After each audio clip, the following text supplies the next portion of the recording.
કયા પ્રકારની સમસ્યાઓ? બારડોલી લોકસભામાં અનેક પ્રકારની સમસ્યા છે. હકીકત એવી છે કે નિલેશભાઈ જે વિસ્તારમાં મહેનત કરે છે ને વર્ષોથી, ત્યાં છેલ્લા 10 વર્ષથી આમ આદમી પાર્ટીને જીતાડવા માટે કેન્દ્રીય નેતૃત્વ મહેનત કરે છે અને નિલેશભાઈનો ભોગ જ લેવાતો આવે છે. 27 કોર્પોરેટરને જીતાડવામાં 39 કોંગ્રેસના કોર્પોરેટરનો ભોગ લેવાયો હતો. યાદ છે ને? આ વરાછા વિસ્તાર નિલેશભાઈનો જ છે.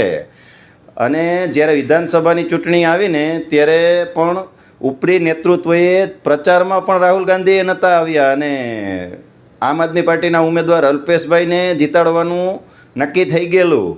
હવે જ્યારે લોકસભાની અંદર તો 2 ટર્મથી હારે જ છે કોંગ્રેસ, ત્યારે નિલેશભાઈને ટિકિટ આપી દે તો શું નિલેશભાઈ મૂર્ખ છે? નિલેશભાઈની ગેમ 2 વખત ત્યાં બનતી હતી. આ વખતે નિલેશભાઈએ પાર્ટીની ગેમ બનાવી નાખી, તો એમાં કાંઈ ખોટું નથી ભાઈ. આ તો ભાજપનો કોઈ વાક જ નથી. હકીકત એનો અંદરૂની પ્રોબ્લેમ છે ભાઈ. આ જ થાય.